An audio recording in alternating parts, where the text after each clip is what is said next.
Assalamualaikum warahmatullahi wabarakatuh. Kami dari kelompok 8 akan mempresentasikan tentang pendekatan sistem pembelajaran di pendidikan dasar. Yang pertama, saya akan menjelaskan tentang pengertian pendekatan sistem pembelajaran. Sistem merupakan suatu cara untuk mencapai tujuan tertentu, yang dalam penggunaannya bergantung pada berbagai faktor yang erat hubungannya dengan pencapaian usaha tertentu. Istilah pendekatan sistem dapat diartikan sebagai sebuah proses yang logis dan berpeluang, yang dapat memperbaiki dan meningkatkan mutu pembelajaran. Ada dua pendekatan terhadap pembelajaran. Yang pertama, pendekatan yang berpusat pada guru dan pendekatan yang berpusat pada siswa. Sistem pembelajaran adalah suatu kombinasi yang terorganisasi yang meliputi unsur-unsur manusiawi, fasilitas, perlengkapan, dan prosedur yang berinteraksi untuk mencapai suatu tujuan. Unsur manusiawi di sini terdiri atas siswa, guru atau pengajar, serta orang-orang yang mendukung terhadap keberhasilan proses pembelajaran, termasuk pustakawan. Makna sistem pembelajaran adalah adanya pemahaman atau asumsi guru bahwa pembelajaran harus didukung oleh berbagai elemen secara utuh dan komprehensif. Meninggalkan salah satu elemen akan menimbulkan kegagalan dalam proses pembelajaran. Artinya, di dalam pembelajaran, guru tidak cukup hanya pandai menggunakan media saja, tetapi guru harus benar-benar mampu melaksanakan semua faktor yang ada dalam pembelajaran secara komprehensif. B. Manfaat pendekatan sistem pembelajaran. Yang pertama, melalui pendekatan sistem, arah, dan tujuan pembelajaran dapat direncanakan dengan jelas. Perumusan tujuan merupakan salah satu karakteristik pendekatan sistem. Melalui pendekatan sistem, setiap guru dapat lebih memahami tujuan dan arah pembelajaran, sehingga melalui tujuan yang jelas bukan saja dapat menentukan langkah-langkah pembelajaran dan pengembangan komponen, akan tetapi juga dapat dijadikan kriteria efektivitas proses pembelajaran. Yang kedua, pendekatan sistem menuntut guru pada kegiatan yang sistematis, berpikir secara sistem, dan berpikir runtut. Sebab melalui langkah yang sistematis, kita dituntut untuk melakukan proses pembelajaran setahap demi setahap dari seluruh rangkaian kegiatan, sehingga kemungkinan kegagalan dapat dihindari. Yang ketiga, pendekatan sistem dapat merancang pembelajaran dengan mengoptimalkan segala potensi dan sumber daya yang tersedia. Yang keempat, pendekatan sistem dapat memberikan umpan balik. Melalui proses umpan balik dalam pembelajaran sistem dapat diketahui apakah tujuan itu telah berhasil atau belum. Hal ini sangat penting, sebab mencapai tujuan merupakan tujuan utama dalam berpikir sistemik. Perkenalkan, saya Lia Agustiara. Di sini saya akan memaparkan mengenai macam-macam pendekatan sistem pembelajaran. Macam-macam pendekatan sistem pembelajaran. Yang pertama, pendekatan deduktif. Pendekatan deduktif ditandai dengan pemaparan konsep, definisi, dan istilah-istilah pada bagian awal pembelajaran. Yang kedua, pendekatan induktif. Pendekatan induktif mempunyai ciri utama dalam pengolahan informasi, yaitu menggunakan data untuk membangun konsep atau untuk memperoleh pengertian. Yang ketiga, pendekatan proses. Pada pendekatan proses, tujuan utama pembelajaran adalah mengembangkan kemampuan peserta didik dalam keterampilan proses seperti mengamati, berhipotesa, merencanakan, menafsirkan, dan mengkomunikasikan. Yang kelima, pendekatan inquiry. Pendekatan inquiry adalah penelitian dapat terjadi bila siswa dihadapkan pada masalah yang mengandung tantangan intelektual secara bebas, terarah ke dalam kegiatan meneliti untuk memperoleh pengetahuan. Yang selanjutnya, pendekatan discovery. Pendekatan discovery merupakan suatu pendekatan pembelajaran atau pendidikan yang menuntut peserta didik menemukan ide-ide melalui informasi usaha belajar sendiri dari materi yang telah diberikan kepada mereka.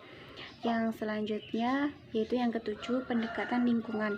Pendekatan lingkungan merupakan pendekatan yang mengarahkan peserta didik memanfaatkan lingkungan sebagai sumber belajar. Selanjutnya, pendekatan terpadu. Pendekatan terpadu merupakan suatu pendekatan pembelajaran yang bersifat menyeluruh yang memadukan berbagai disiplin bidang studi atau bidang ilmu. Yang kesembilan, pendekatan CBSA, pendekatan cara belajar peserta didik aktif. Yang kesepuluh, pendekatan pemecahan masalah. Pendekatan pemecahan masalah ini merupakan pendekatan yang mengarahkan atau melatih peserta didik untuk mampu memecahkan masalah dalam bidang ilmu atau bidang studi. Selanjutnya, pendekatan CTL atau Contextual Teaching and Learning merupakan suatu konsepsi yang membangun guru mengaitkan isi dengan situasi dunia nyata dan memotivasi peserta didik membuat hubungan antara pengetahuan dan penerapannya. Selanjutnya, pendekatan Science, Technology and Society atau pendekatan gabungan antara pendekatan konsep, keterampilan proses, pendekatan CBSA, pendekatan inquiry dan discovery, serta pendekatan lingkungan. Yang terakhir, pendekatan konstruktivistik, yaitu pandangan landasan berpikir filosofi tapi bisa dimaknai lebih khusus atau lebih sempit sebagai suatu pendekatan. Keuntungan dari proses perencanaan sistematis dalam proses pembelajaran memiliki beberapa keuntungan. Yang pertama,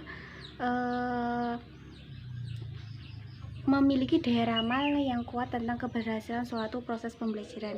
Yang kedua, guru dapat memanfaatkan segala potensi yang dianggap positif. Yang ketiga, guru dapat menggambarkan berbagai hambatan yang mungkin akan dihadapi sehingga dapat menentukan berbagai strategi yang dapat dilakukan untuk mencapai tujuan yang diharapkan. Materi selanjutnya adalah komponen-komponen sistem pembelajaran.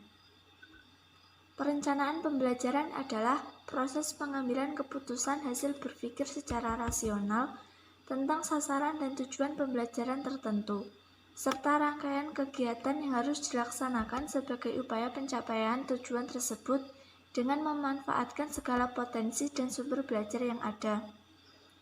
Perencanaan pembelajaran sebagai suatu sistem, maka di dalamnya harus memiliki komponen-komponen yang berproses sesuai dengan fungsinya hingga tujuan pembelajaran tercapai secara optimal. Komponen-komponen sistem pembelajaran antara lain yaitu yang pertama, siswa. Proses pembelajaran pada hakikatnya adalah untuk membelajarkan siswa agar dapat mencapai tujuan yang telah ditentukan.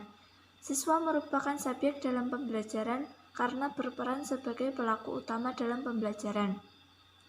Komponen yang kedua adalah tujuan. Tujuan adalah sesuatu yang diharapkan tercapai setelah sebuah usaha atau kegiatan selesai. Bila dikaitkan dengan pembelajaran, tujuan adalah harapan atau cita-cita ideal yang ingin dicapai dari sebuah proses pembelajaran. Komponen yang ketiga adalah kondisi.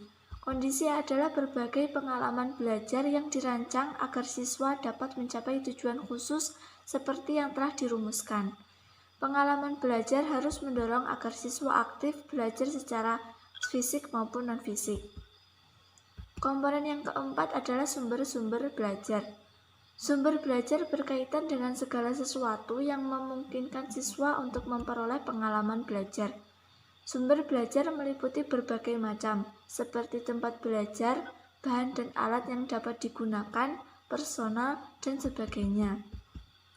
Komponen yang kelima adalah hasil belajar. Hasil belajar berkaitan dengan pencapaian dalam memperoleh kemampuan sesuai dengan tujuan khusus yang telah ditentukan. Prayitno menyimpulkan bahwa komponen-komponen sistem pembelajaran meliputi siswa, pendidik, kewibawaan dan kewiyataan atau pengajaran, tujuan, materi, metode, lingkungan, sarana dan prasarana, serta media dan evaluasi pembelajaran. Abdul Haris Nasution dan Flores Tanjung menyatakan bahwa komponen-komponen sistem pembelajaran adalah guru, siswa, materi pembelajaran, dan lingkungan pembelajaran.